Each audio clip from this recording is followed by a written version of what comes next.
Good afternoon, good evening. Welcome to the Washington Outsider.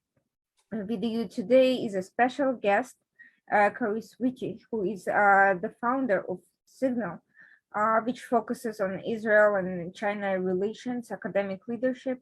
You'll hear a lot more about it very shortly. But before we jump into the heart of the discussion about these fascinating topics, I'd like Ms. Witty to introduce herself to how did you get involved in this field? Um, you're currently living in Israel. What made you decide to explore this particular area? What's your professional academic background? Well, first of all, Irina, thank you so much for having me. It's really a great pleasure. And I'm excited, of course, to have a chance to speak with you about the thing that I devote all my days to. It's 24/7 except for Shabbat and holidays. So I became interested in China in 1979, which I didn't realize back then what a significant moment it was, because I was really at the deciding what to study stage. I was at Yale University and I wanted to do a culture study and found that China had a fabulous program, and talked to my family, and my father said, one day China is going to be very important. And that was very visionary at the time, because China was a poor, quite failed nation in many ways as of 1979, because it was after the Cultural Revolution, which ended in 76. It was in the 50s, and the country had just been formed. They had suffered the Great Leap Forward, where tens of millions of people starved from bad policy. And China was in no way seeming to be a future great power. Well, clearly my father was right.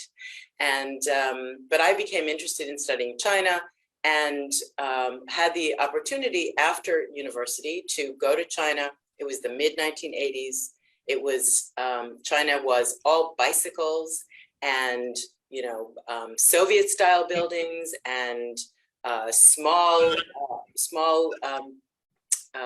structures in big what are now huge cities that were for residential areas, and really it was physically a totally different place.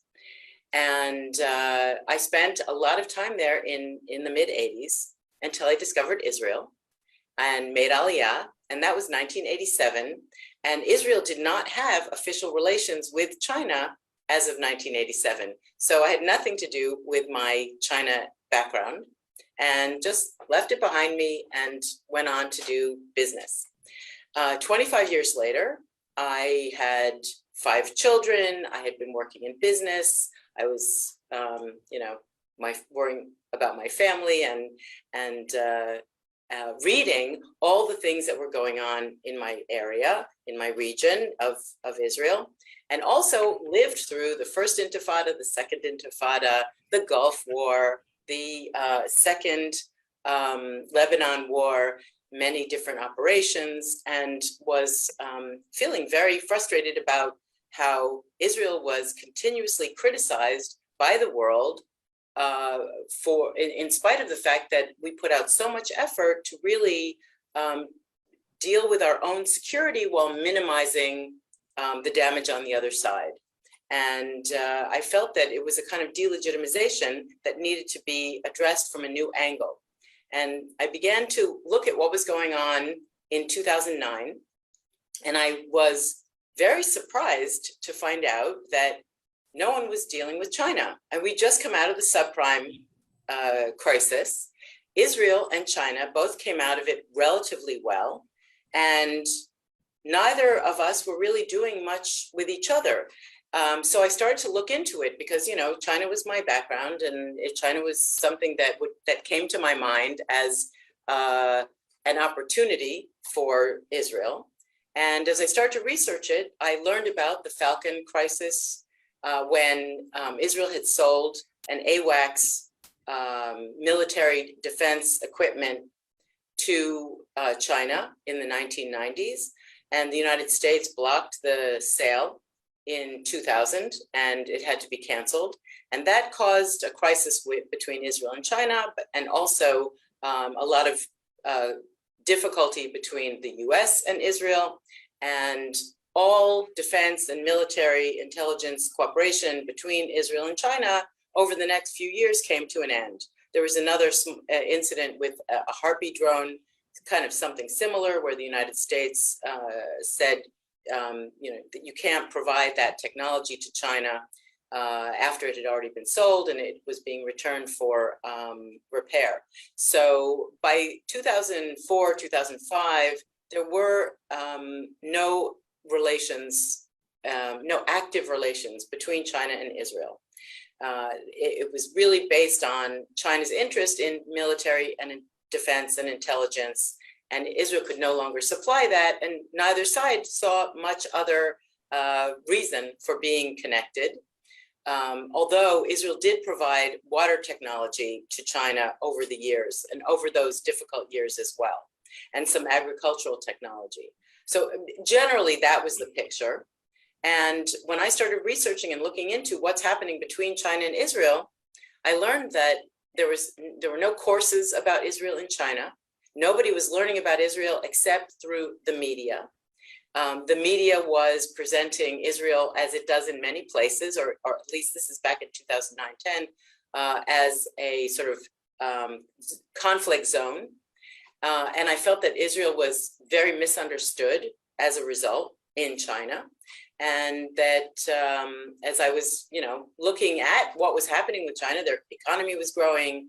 They had developed incredibly. They had raised 800 million people out of poverty during that period of time and become wealthier, not a wealthy country, but a much wealthier country. And it seemed to make sense that Israel should enhance its relationship with China.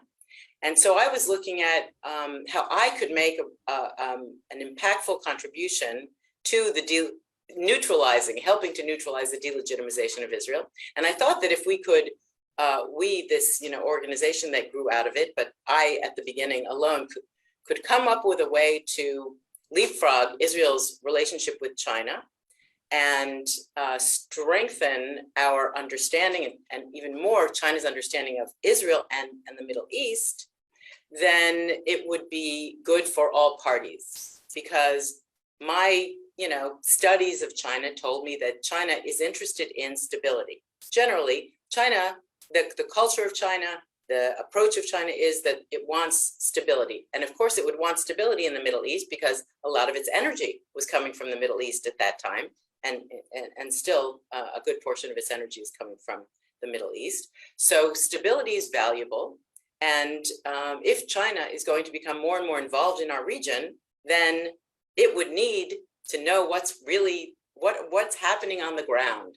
And they didn't have really a way of knowing what was happening on the ground. There weren't any Chinese here in 2009-10. There were five Chinese students studying in Israel at that time.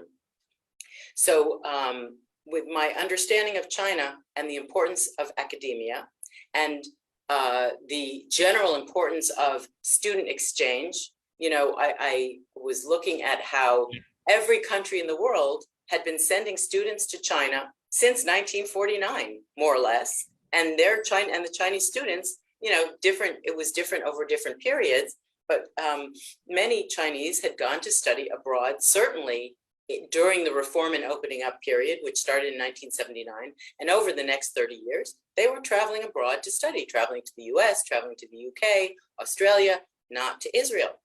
And the reason Israel remained sort of a black hole for China was partly the Arab boycott and partly the leftover of the Arab boycott, because China, back in the days of Mao, signed on to the non-aligned movement. Mm-hmm. And that basically, that group of countries said, we're going to have nothing to do with Israel because it's a colonial plant by the United States to destroy the local whatever, the local people, the local culture, the local, and completely ignoring the fact that Jews have been in this territory for thousands of years. And There are people here and around me who are 9, 10, 12th generation in this land. So that misunderstanding was very problematic. And from my perspective, the way to redress all of this misunderstanding, or at least to make a big leap in redressing, would be through an academic program. So I developed this Sino-Israel Global Network in Academic Leadership, a mouthful, but signals a nice acronym. And the idea is that through academia, through academic cooperation, that doesn't fit into the usual boxes like university exchanges, we don't do that, that we could build and create direct communication between China and Israel and establish the study of Israel at universities in China on the one hand, and reach the people who would become the future teachers, leaders, government, all the different positions that might be relevant, and at the same time bring experts from Israel on areas that are relevant and interesting for the Chinese to Beijing and to meet with their counterparts in order to better understand what's going on here from an Israeli perspective. So that's what I did. It was a slow and step-by-step process where we had our first event in 2011, and we built direct relationships and a very Sino-sensitive, very Sino-aware, Chinese culture, a lot of respect for how things are done in China. And we've made a lot of friends and have a lot of colleagues. And at the same time, always with a very clear understanding that this is for Israel. This is about Israel. Signal is about advancing Israel's interests and Israel's position with China. Clear to the Israelis. I mean, I've tried to make it clear to the Israelis, and certainly it's always been very clear to the Chinese. I'm an American originally, made Aliyah. I'm an Israeli longer than I've been an American. I'm really deeply committed to Israel. I'm a strong Zionist. All the Chinese know that that's who I am, and that this organization is all about strengthening Israel, but through cultivating an understanding between China and Israel. Well, that sounds quite like a fascinating background. I wanted to ask you a few kind of follow-up questions to that. You mentioned that by the time you arrived in 1987, Israel and China still did not have diplomatic relations, but were there any sort of informal contacts going on between the two countries? And if not, at what point did they start and how? Well, Saul Eisenberg, who is was a very wealthy, well-known, successful businessman. I believe he's Russian originally. He was in Asia and Africa, and he facilitated behind the scenes, under the table, arms deals between Israel and China in the 70s. And so he was very much a conduit for opening doors quietly that allowed the relationship to evolve later when the United States, well, first of all, when official relations were established, and then the United States was interested in having Israel bring China closer to the West, while before the Iron Curtain fell, before the Soviet Union came apart. That was the U.S. was very much supportive of Israel's efforts with respect to China, and they, of course, have their own many efforts with respect to cultivating relations with China. And you mentioned that for a while, past these military kind of exchanges, there wasn't anything else going on, and you were trying to use the signals to kind of establish academic relationship. Now, what about the economic relations between Israel and China? Was it developing parallel to this academic scenario and related to that? Could you tell us a little bit about that? Sure, a very, very important question.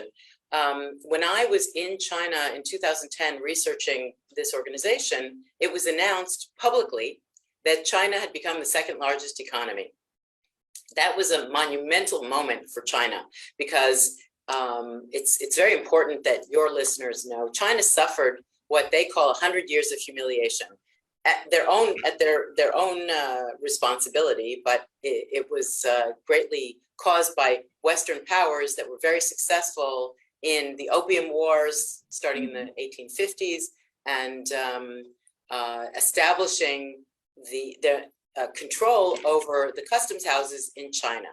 So China lost face, lost its honor, lost its self-esteem for all those many decades of being in that situation. So rising during the period of reform and opening up, becoming a manufacturing powerhouse, aggregating a treasury in Beijing that could advance the country. This was a huge, monumental accomplishment. And then to have it be official by being called the second largest economy in the world returned a lot of self-esteem to China, to the leadership, to the people.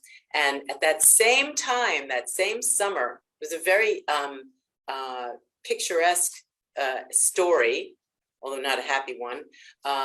There was a regular problem of workers jumping off of buildings and killing themselves in protest to the terrible working conditions. It was something that happened periodically in China, but you didn't ever hear about it. Mm-hmm. It was sort of swept under the rug, but it happened in the summer of 2010, and the leadership responded publicly saying, this is unacceptable. We must improve the life of the workers. We're going to transform our country from the world's factory, manufacturing only, to being the world's innovators. I happened to be there when both of those things happened. So we talk about, you want to know about the economic relationship between Israel and China.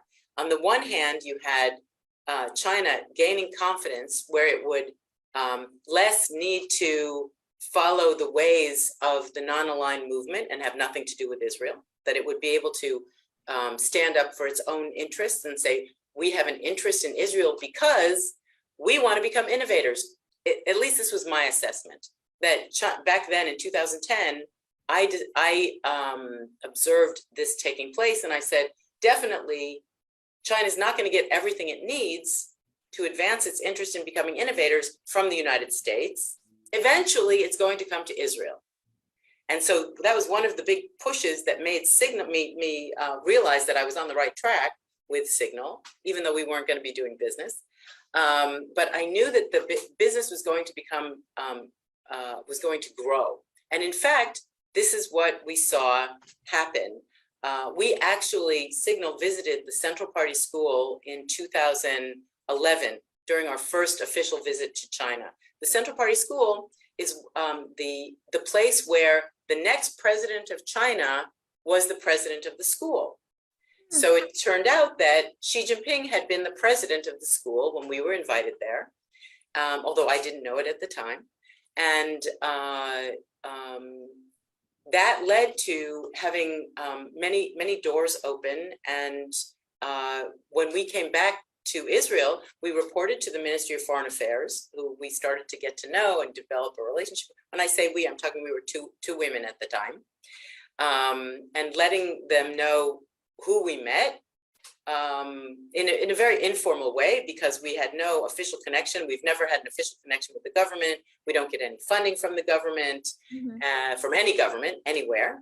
And we're a nonprofit organization. We're funded mainly by Jewish family foundations in the United States, a few of them who understand the importance of having a deeper sort of strategic long-term understanding between our two countries.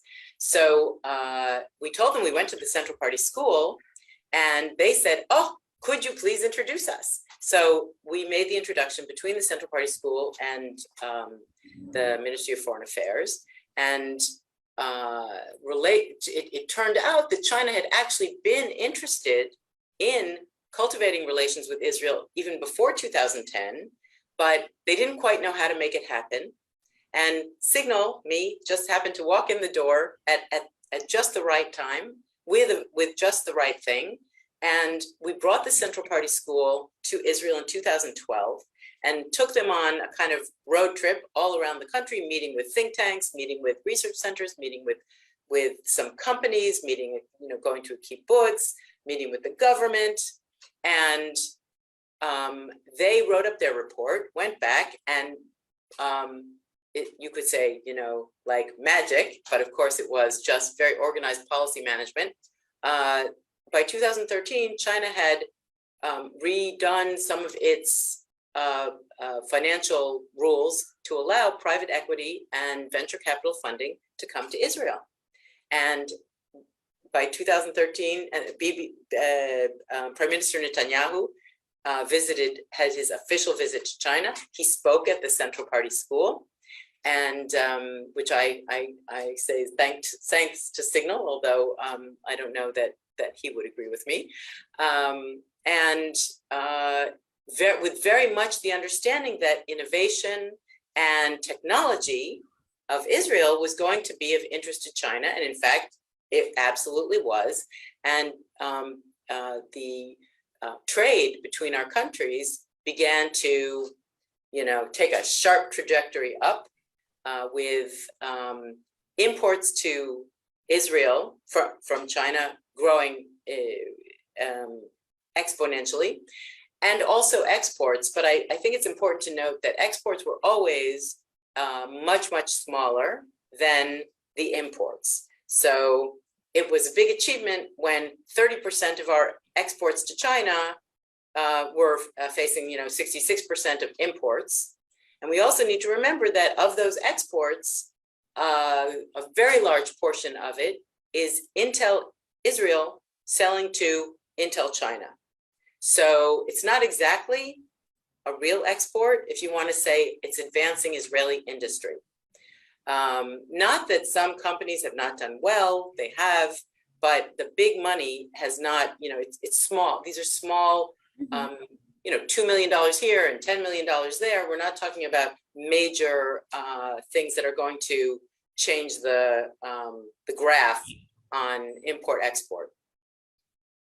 That's fascinating. You mentioned that Signal, while being instrumental in kind of introducing academic relationships, did not actually engage in university exchanges. Could you explain why that was and how did it actually function? You mentioned that it brought the Central Party to Israel, but just can you tell us more about the dynamics and the structure of Signal and how it actually worked? Sure. It's actually, I would say it's sort of a Chinese style because the aim was to open relations with China. And so to me, it made sense to do things in ways that were going to be effective with China, which means not the Israeli way or the American way or the European way, which is what most people tend to do.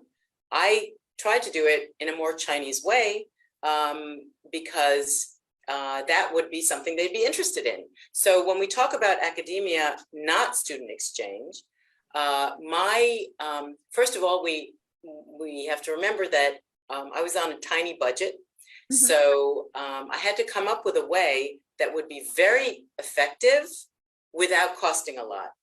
And that was one. And another was that I knew universities would get involved in student exchange. That's their business. That's what they do. They don't need me to do that. Eventually they would figure it out, and they did. The Israeli government established a scholarship fund for 250 Chinese to come and study in Israel every year. So, 4 years after they did establish that in about 2011-12, we started to see, we went from 5 students to 1,000. So they didn't need that from me.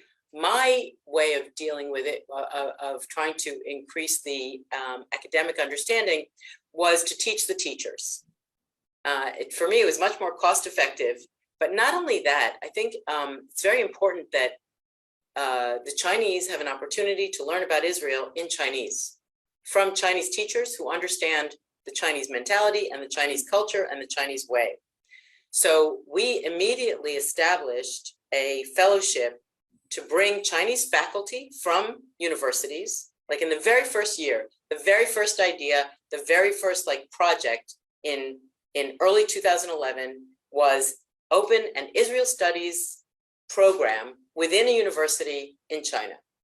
And while I was in China in that summer, I met an amazing professor who had studied under Ruth Weiss, who is the great Yiddish expert and was at Harvard University. So this professor, Fu Xiaowei, had been at Harvard. And so she was aware of Jews, and she was aware of Israel, and she was aware of, sort of the kind of mindset and potential that a China-Israel cooperation might bring. So she agreed to establish this program, and she gave me a lot of advice and ideas and what we should do. But my core of the program was to bring faculty here, put them through a kind of educational process, and let them go back and bring that to their students. And that way they'd be teaching, many students year after year. It was a good investment. So that's what we did. We work now with 20 universities. We've trained over 50 faculty of all levels, including deans have come and studied with us. We have, by 2013, we moved into a very established master's degree program at Ben-Gurion University, which is probably the top in the world for learning Israel studies. And it's taught in English because it's an international program. And so our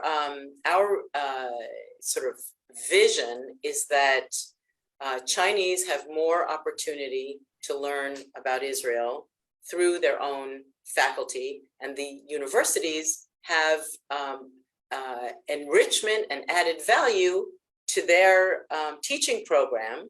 And Xi Jinping has said, he wants to give the students more international exposure. This fit into that. I was lucky. And so we've been fortunate that even in COVID, our programs have continued and students are learning about Israel, and we have a lot of interaction online. We've replaced some of our in-person programming with online programming. So that's one aspect of it. And then the other aspect of academia is that in about 1400 years ago, during the Sui dynasty, the emperor wanted to bring together the warring states and create a country, sort of a properly working country. And he said, if I'm going to have an effective country, I need to have educated bureaucrats. And he created the imperial exam system. So I knew this, and I knew that those scholars were in the government. I mean, scholars and the government are something that are sort of intertwined in China, unlike in Israel, where there's really no connection. In America, you do have some think tanks and research centers, and they take the experts and they pull them into government, but that doesn't happen in Israel. In China, it's really very intertwined, even more than in the US. They give a lot of respect to their scholars. And that means that if we want to share knowledge of what's happening in Israel and the Middle East, then taking the approach of speaking to the scholars is going to be really effective. And also they are open and receptive to listening to outsiders share whatever area of expertise they have. And so that's very much what we did, and built, relationships in order. And it turned out also, don't take this in the wrong way, but I was kind of lucky because it was Arab Spring, which, although was very problematic for many countries, it was good for Signal because the Chinese were shocked because they had thousands and thousands of Chinese in Libya, and they had to pull them out in emergency fashion. And it was really a shock for them, and it was so unexpected, and they were, it was a big concern. So when I held my first event, which was a symposium between China and Israel, the first ever scholarly interaction, scholarly meaning experts, mainly experts, not people who were in academia or going for PhD, but we're talking about people who were in high-level research institutes that are related to the party or in the government from China, and former experts and professionals from the Israeli government, from the military, from security in Israel, bring them together for the first time in a sort of academic framework, being a symposium, and discuss key topics that were of interest to both sides. So we did that for the first time ever between China and Israel in 5,000 years. And the Chinese, think about, this was a non-existent organization 1 year before. It was at that point 3 people, and we were lucky about the Arab Spring in that they did believe that Israel might have knowledge and understanding of what was happening in the region that they didn't have access to, which motivated some of these high-level experts to agree to come to this event that was taking place in Israel, in addition to a lot of work on our part, and in order to, outreach and research who are the people, etc. But at the end of the day, they did come, and they did realize that, yes, the Israeli experts really know what they're talking about when it comes to this region. And so when we talk about academia, it's not in the narrow sense that we normally think about it in the West. It has a lot of very practical ramifications for geopolitics, international relations, policy making. Now, I'm not going to pretend to have any deep understanding of Chinese culture and mentality, but I get the sense there's quite a great deal of difference between between the Israelis and Chinese, and I'm not just talking about the bureaucratic structure, just talking about just cross-cultural differences. What challenges did you experience as a result of this effort, trying to bring together people from very different cultural traditions and cultural temperaments, if I might use that phrase? Yeah, I think cultural temperament is a fabulous phrase. It definitely gives a hint at the difference in the sense of time. Israelis have no time. You have 10 seconds, and Chinese are very patient. And, I think, these stereotypes, there's a lot of truth to them. Chinese have a very long, their vision, we would call it long-term, a 5-year plan, a 25-year plan, a 100-year plan. China's talking about how it just reached its 100th anniversary of the party, and it achieved its goal of becoming a moderately prosperous society, and now it's got the goal for the next 100 years. Israel doesn't even think, those words wouldn't even come out of anyone's mouth. It's not an idea that would ever form. Nobody thinks about, what are we going to do for the next? We're lucky that we have a budget that, for the next 2 years that should have been done a few years ago. So you couldn't be more right. Also, Israel's very much about, in Hebrew, there's a word tachlis, the bottom line. What's the bottom line? And the Chinese are very much about the process and how you get to that bottom line. Eventually you'll get there, but the process has a lot of value. So that contrast, the historical world that informs the Jews of Israel, the historical world that informs the Chinese of China, very, very different. And you can say it's a clash of cultures. It is difficult for the Chinese to work with the Israelis. They have said to me, we come and we try to work with the Israelis, but it's only because business has gotten hard, and we can't do business as easily in Europe and the United States. So we're going to come to Israel. Nonetheless, they do. The Israelis and the Chinese like each other very much, and they have managed to overcome. Some Israelis have done extremely well in cultivating good relations with China, but generally, you're absolutely right, and actually, it's reflected here at Signal, where everybody is an olah, is from another country, because it's very difficult for the Israelis. We've had one of the original women who was working with me in the beginning. She was very unusual Sabra, Dana Ador. She was rare in her sensitivity to Chinese culture. And as much as the other Israelis might have studied about China, they graduated and they had some background, still the cultural qualities interfere with their ability to really do the kind of work that we do here. And everybody's from another country. So we have Australia, the United States, South Africa, Venezuela. And I think that Israel has work to do in sort of getting out of its mental framework of, the way it sees things in order to build more on the international relations that the last government cultivated with Asia, opening doors across Asia from Japan to India to South Korea, and of course, Africa and Latin America. Israelis need to, try to see things from the perspective of the other culture to build, to grow and nurture those relationships. What you described just now almost seems to me, essentially, it comes down to two planes of mental construct: a strategic, which in general means long-term, however you define it, and a tactical, operational level of getting kind of immediate results on the short term. We've seen some of this in the Israel security apparatus, from potentially the necessity of operating in conditions involving numerous threats that need to be assessed quickly, and evolving alliances, tribal conditions around the country. On the other hand, China has a completely different history, and which may also explain this. But in the real work terms, both are necessary to function successfully.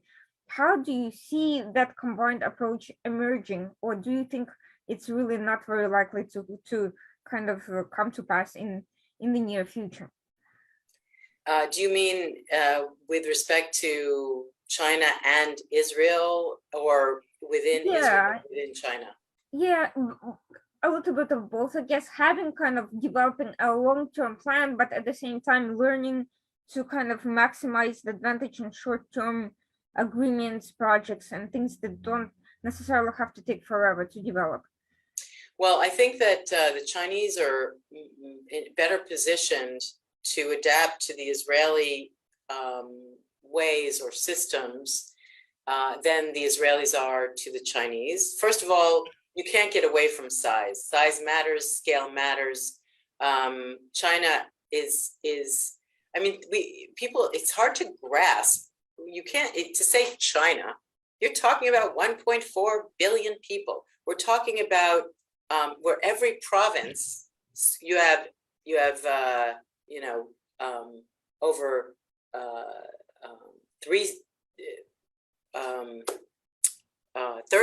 more than 30 provinces, and each one has 100 million people, 150 million people. That's a country. That's a huge country. Israel, we all know, is 9 million people. We are smaller. We're the size of a medium city in China. So the ability of China to achieve its goals is much higher due to it has many more human resources. And from my perspective, I've learned working in business and now in Signal for the past 11 years, there are two things that you need, actually three things that you need in life to get something done. You need top quality human resources, you need money, and you need a plan. And if we look at China, they have 350 million educated adults, right? That's every man, woman, and child in America. And all those people are willing to work towards the good of the country, which is, this top-down sort of structure. And China has the money to back it up. So it's very well positioned to achieve its goals with Israel at the same time as it does with everybody else. It has the people, and enough money, and enough plans to be successful everywhere at the same time. Whereas in Israel and even in the US, you hear people say, we have to make choices. We have to pull back out of the Middle East because we want to put more of our resources in Indo-Pacific. To be honest with you, I am a little bit skeptical of that claim because I do believe that the US may be constricted in terms of resources, but where it matters, it certainly has the bandwidth to do so, and it's the choice is ultimately that of political agenda rather than resource restrictions. So Well, yes, I believe you. Yeah, I believe that, I'm not saying it's not valid, it's not valid, or that certain things should not be prioritized, but I don't believe that the US would not be able to deal with those issues successfully, given the resources that it has and given the $1.4 billion infrastructure deal and so forth, if it chose to do so. So those choices, I think, are more political discourse than reality. But with Israel, that given the size of the country, the population, the financial restrictions, and also the fact that people don't really get along all that well, I can understand that the limitations are quite real. Well, that's a fascinating point, and that's actually the first time I've heard someone say that, and it makes sense. What you say about the U.S. makes a lot of sense, and the Chinese will say, well, you see, our political system is more conducive to being successful, but nonetheless, I think that if I may just mention a little bit off subject, I think it's very important that we are aware of the core of the issues when it comes to Israel and China. The United States is a huge factor. The relationship between the US and Israel is non-pareil. Israel's strategic alliance is fully with the US. Our historical relationship speaks for itself, and China is not at all going to, forget the idea of China replacing America. It's not even again, it's not something that's ever even said or ever even thought. And China is not interested in that role with Israel. China understands and realizes that Israel's commitment is to the US. And within that commitment, the degree to which Israel can maintain, since China and the US have become real serious competitors, Israel is in a new position with respect to China. Our work has changed and evolved, although we continue, to cultivate the understanding of Israel within China. That's always going to be good for Israel. That's always going to be good for the US. But our work has evolved because we work more with the Israeli government than we did in earlier years. To bring a more strategic understanding of China, this sensibility that we have of how to have an effective relationship with China, because it's not simple, it's not straightforward, it's not Western style. And our values, the values of Israel and the values of the US are quite in line. We're liberal democracies. Israel's more liberal, I think, than as you can see from our difficulty in building a government, but we are, the epitome, the Jewish people are the epitome of open discourse and freedom and individualism and the many ideals that form the foundation of the United States. A lot of it came from biblical Judaism. So on the other hand, we don't have shared values with China.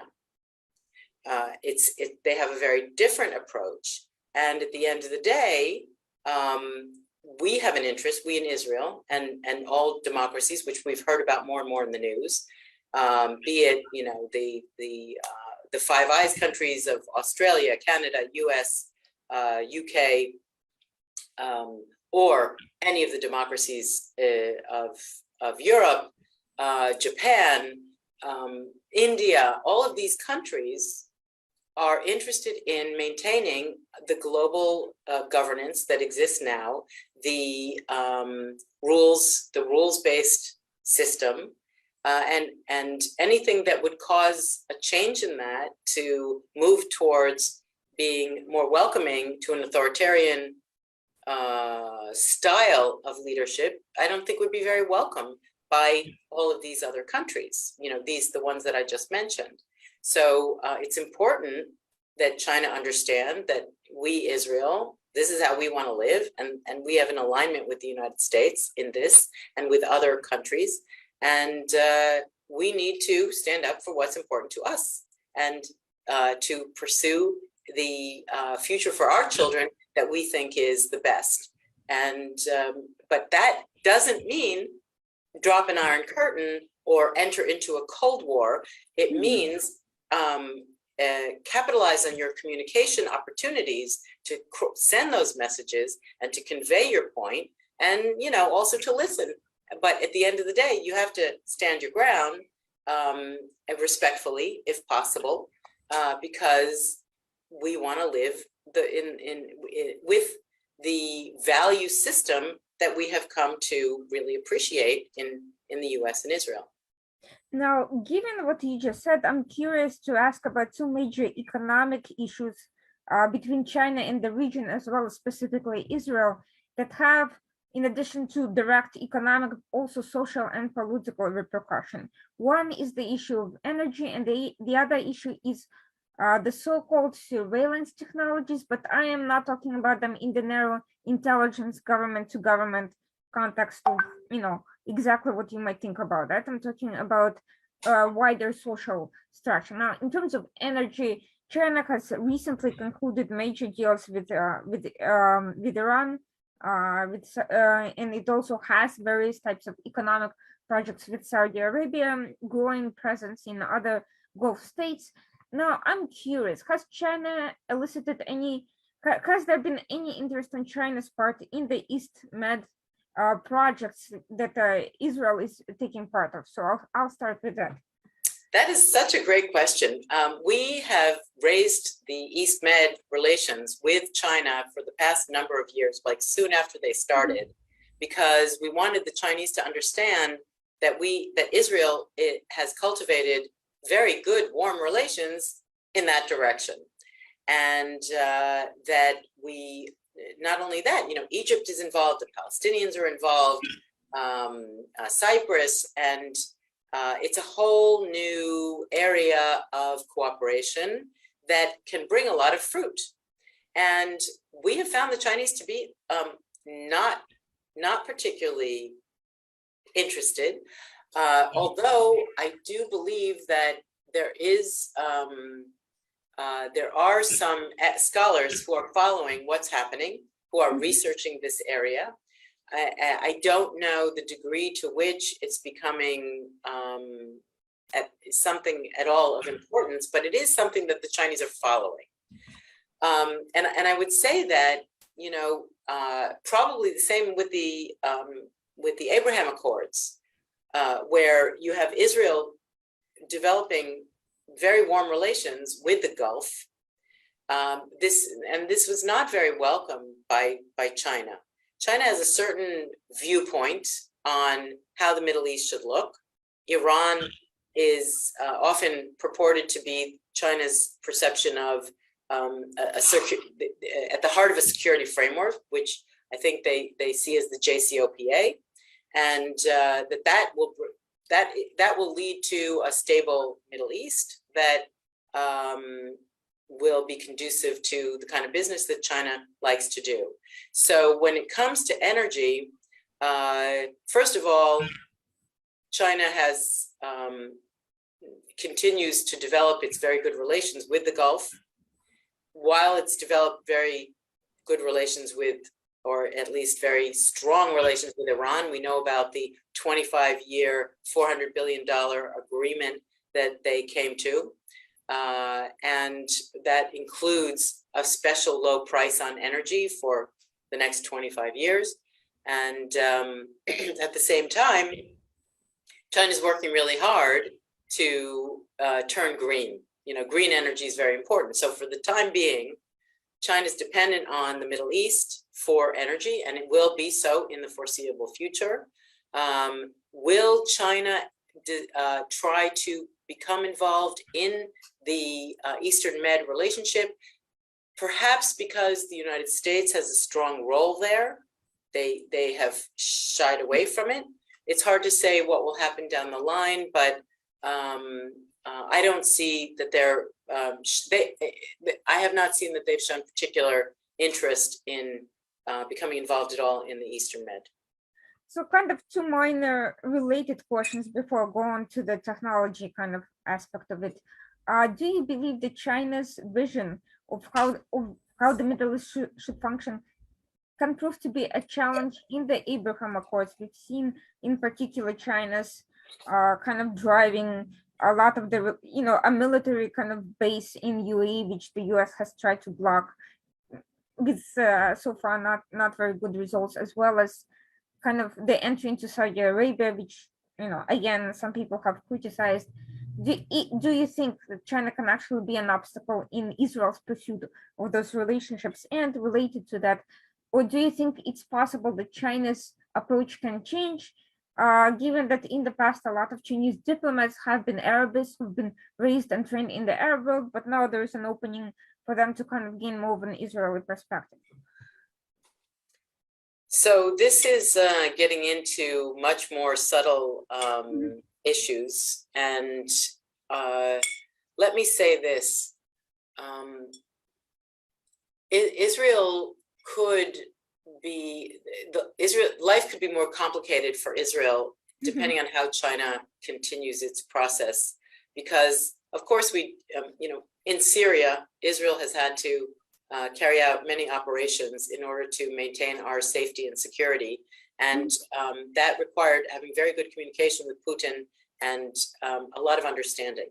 If China moves into that space, for example, then we also have to deal with Xi Jinping and his people. And I think that because Israel has so little experience in dealing in that way with China, it's going to be much more challenging than it is with Russia and with Putin. Don't forget, we have over 1 million Russians who made Aliyah from the 90s onward.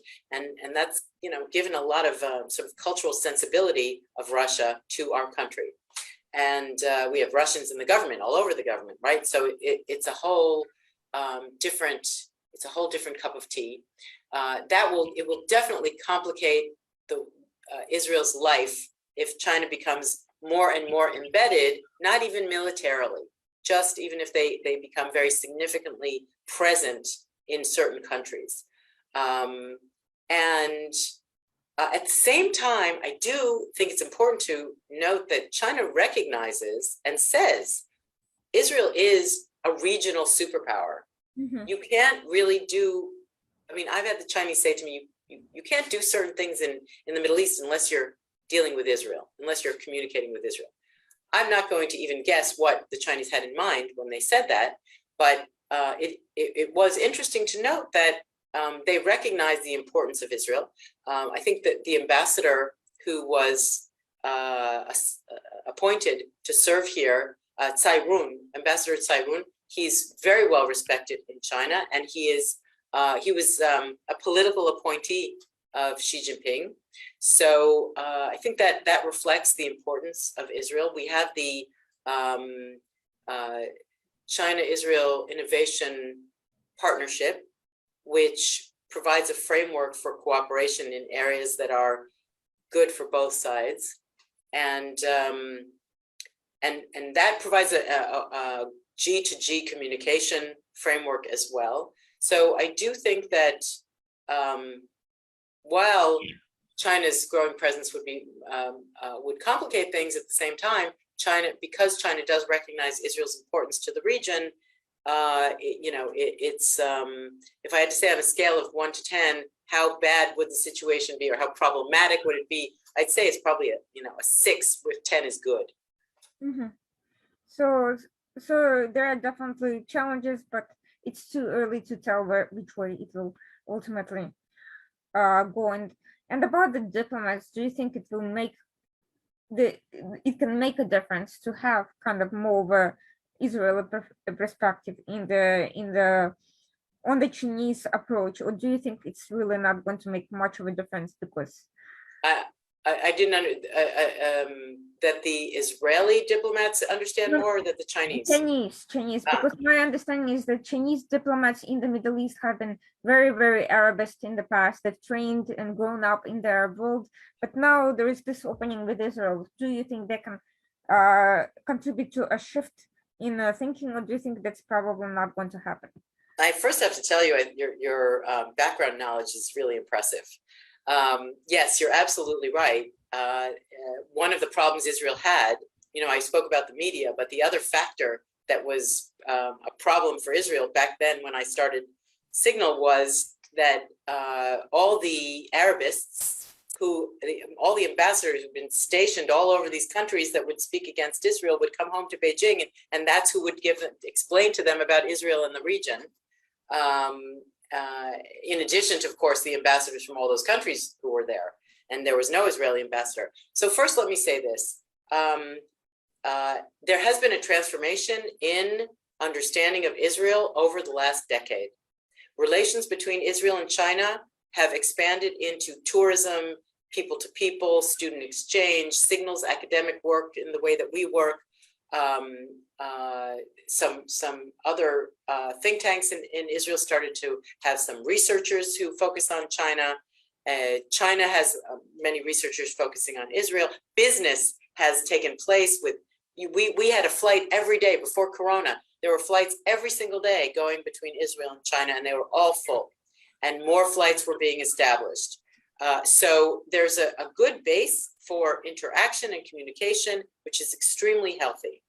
And that included, when we would take our experts, the former national security advisor or generals or regional experts to China, we would always go to the research center where the former Arabist ambassadors would congregate. And they, over the years, little by little, that you could see that there was a broadening of their minds. This has to help. It definitely has to help. There's a lot of appreciation for Israel in China, and it does make a difference. At the same time, China's policy is very embedded. So, but there's some flexibility. There's policy related to Israel. There's policy related to the Palestinians. The Palestinian policy is quite embedded, where the Chinese still insist that the Israel-Palestinian conflict is the core of all the problems in the Middle East.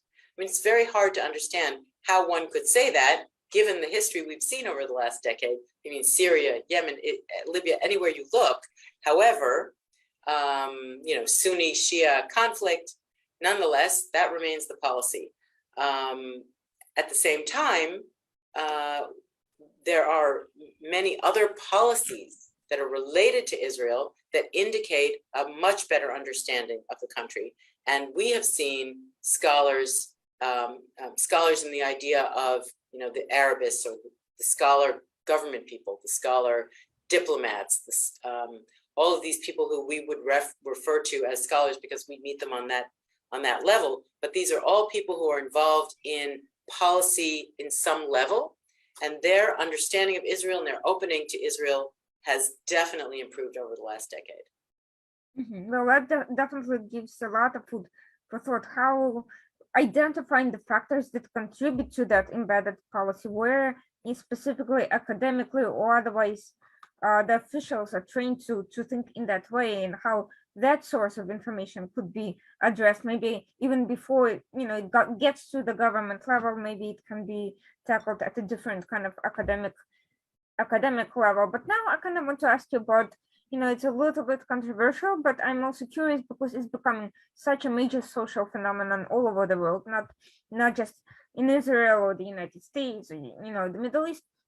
This issue of the use of technologies in social settings outside counterterrorism or law enforcement context, for the use of surveillance technologies, and people can refer to it as a social credit score, social tech companies working with the governments to the development of AI and algorithms and how that impacts social life. One example is the use of contact tracing software during the pandemic in Israel, and in Europe, it caused a great deal of controversy in certain circles. How do you see that evolving? China has, my understanding, is working with Iran and Saudi Arabia on these technologies. Do you see that some cooperation between Israel and China? Where do you see Israel as a society going with respect to the use of the social level surveillance and private in private companies? Where how do you see that sphere developing? First of all, China is expanding its position in the Middle East, throughout the Middle East, in technology. So it's providing 5G technology, which is a very powerful, just for your views, a very, very powerful communication base that will allow a huge amount of data to be moved, and there was concern by the United States that that information would end up back in China. So whether or not that is a fact, China has established 5G in many countries, not in Israel. I know that the United States has asked UAE to give up using Chinese 5G in order to get the F-35. So that technology is penetrating the Middle East. There's a lot of facial recognition technology that has penetrated the Middle East, Africa, probably many other countries. Facial recognition, it can be used in many different ways, right? From the most simple to the most problematic. China is becoming an expert in smart cities. It is developing, it is providing the technology for smart cities across the Middle East as well. I'm only focusing on the Middle East because that's an area that we research quite intensively. So this technology has the ability to, first of all, empower local governments, be they democratic or authoritarian, to do the things they do. And in a democratic country, they'll handle that technology with respect to being able to get, the votes, which means they'll have to limit what they do. And in authoritarian, totalitarian countries, they will have much more freedom to implement these tools, which could increase the limiting of the freedoms, if that's what they choose to do. So the technology in general in the world, it's really a serious, it's moved a lot faster than people and then laws and regulations. And China's actually also, because it's first leader in a lot of these technologies now, it is also working to set standards. And when you set the standards, that gives you even more power and control. So, it's a virtuous cycle: more technology, more standards, more power, more technology, more standards, more power. In general, Israel itself is less affected by this. As I said, we don't have the 5G. There's more sensitivity to foreign. Israel's a security. Security is everything, and telecommunications is the core. It always has been, and so Israel's very sensitive to whoever is going to get involved in our telecommunications.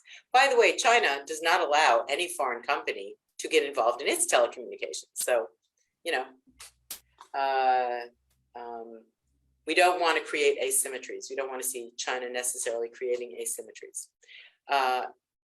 So I guess your question touches on many different issues, but overall, the technology that contributes to monitoring the population is becoming more and more embedded all over the place, and it's certainly very embedded in China. There's a new policy now where you go to a restaurant and you don't get a menu. You are given a barcode, and you have to download the restaurant's information, and then only after that you can scan the barcode and find out what to eat. And That's becoming a thing in the US as well, by the way. all your information is now accessible to Mhm. that company, that restaurant. Where does it go? And what are they going to do with it? And even if it's completely benign, they're just going to use it to send you promotions. Who Mhm. wants that? So, the people the people of Israel, the people of China, the people of America, they're going to have their say one way or another, or we're all going to bend over and just do what we have to do to get along. It's hard to say. It depends on the level of mass acceptance of these different tools. I mean, when it comes to COVID, people want to know that it's safe, and so they're willing to have their vaccination information available all the time to allow them to enter places where they know that it's relatively safe because everyone has been vaccinated. Well, here's the issue with security versus privacy debate, which is never ending, which I have a personal great deal of a background as a lawyer. First of all, it's very hard to strike the right balance, especially in mixed populations, mixed in any way that you wish to define it. It's always going to be more difficult to figure out the right place for that debate. And at the same time, definitions can stretch. We've seen the definition and goalposts across the pandemic, but not just the pandemic, terrorism and other issues shift with time. For instance, in the US, you have the TSA that's been introduced against the US constitutional mandates regarding security issues. Has nothing to do with the pandemic, but it kind of sets the standard of how privacy can be violated by semi-private companies contracting to the government.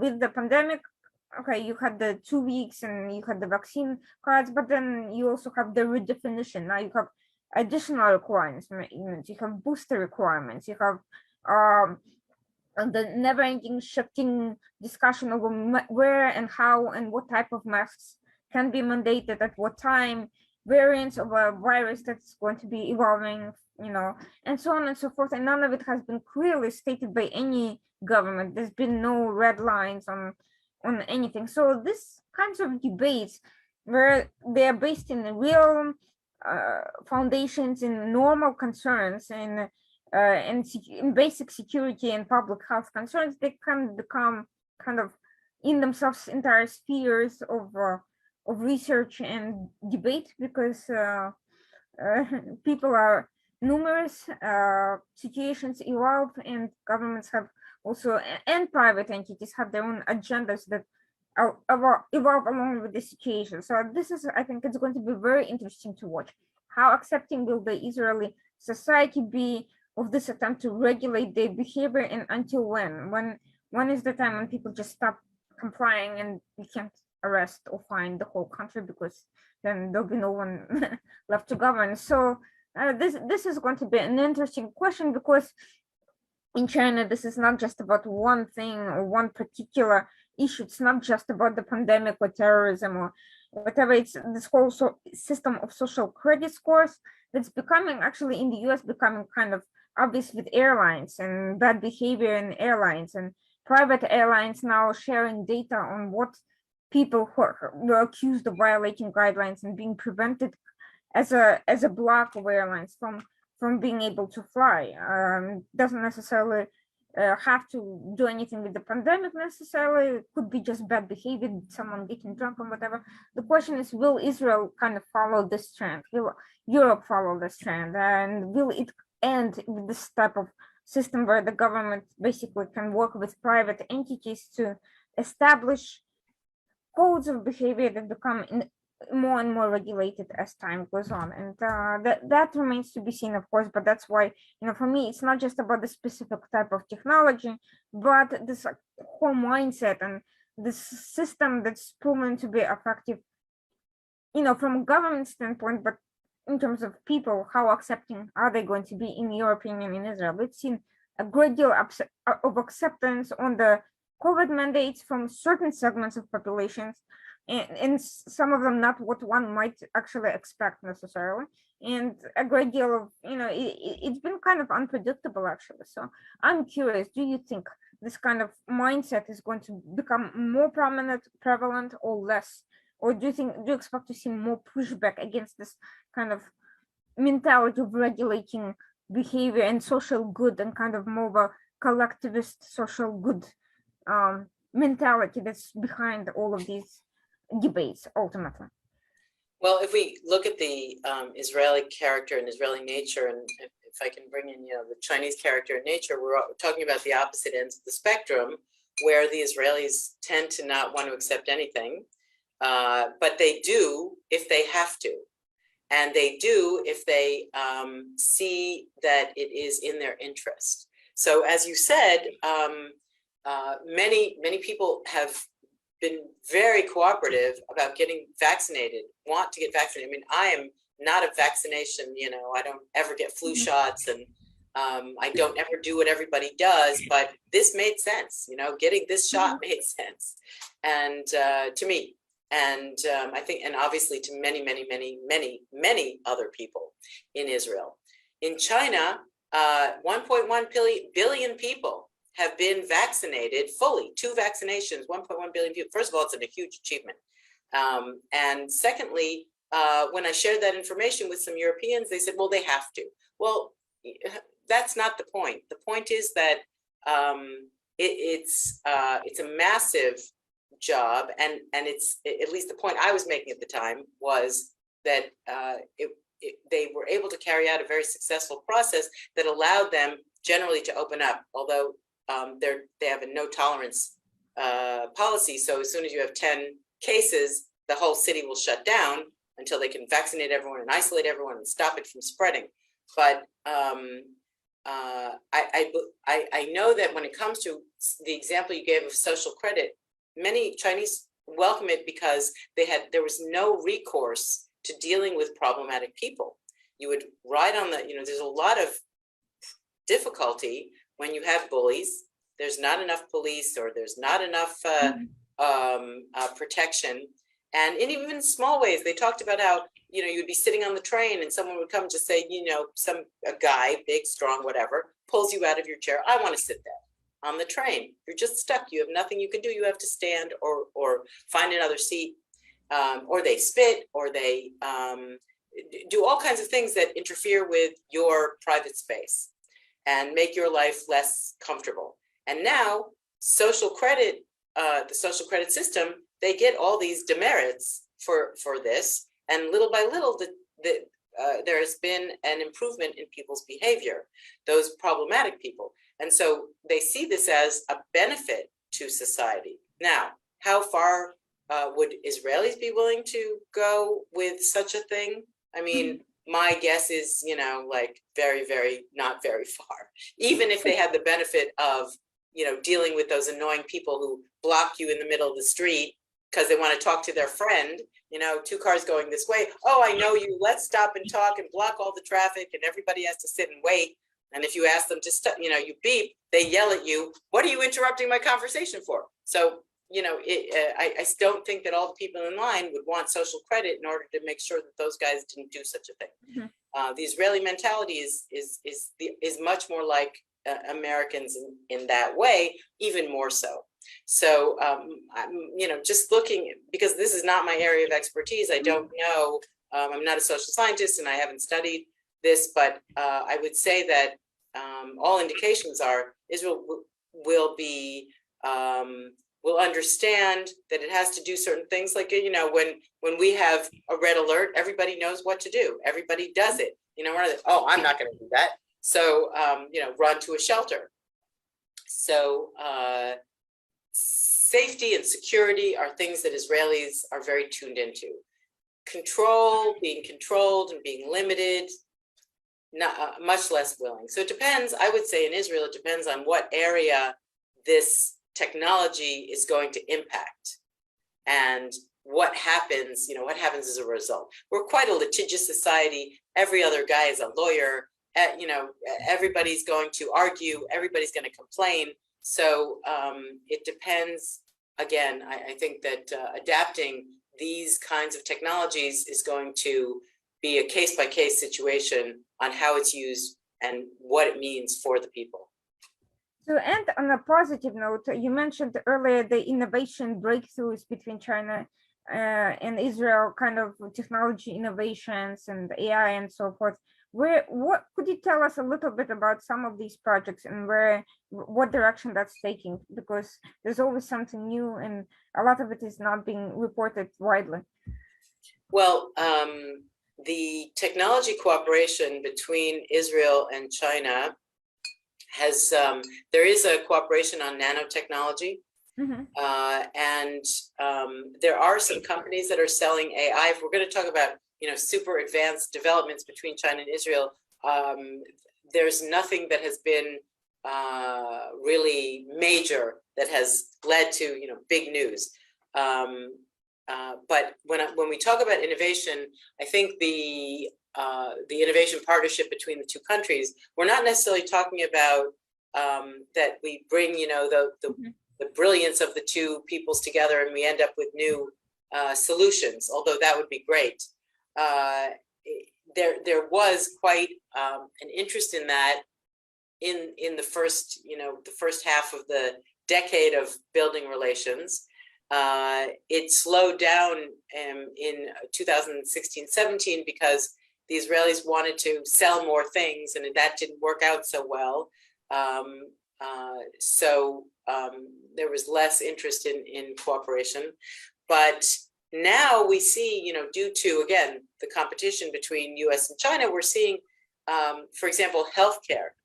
Mm-hmm. Not AI is a sensitive area. Chip technology could be a sensitive area, but healthcare is something that everybody supports, and Israel has developed some very advanced healthcare in specific areas, including rehabilitation, emergency preparedness. I mean, you can imagine, because we've had so many wars, emergency preparedness, we're the experts of the world. Rehabilitation, because we have so many soldiers who have been wounded, we're experts in the world on rehabilitation. We also have a tremendously successful primary care system. Our HMO is very localized, very well distributed. It's one of the reasons we were able to vaccinate so well. We also have our early childcare, Tipat Halav, also very well distributed in the same method as our HMO. And this is another system that China is very interested in adopting. And the other is, of course, telemedicine and all those technologies that allow you to diagnose and take care of people from a distance. Because China's healthcare is very unbalanced. It's quite good in a few places, and it's okay in some places.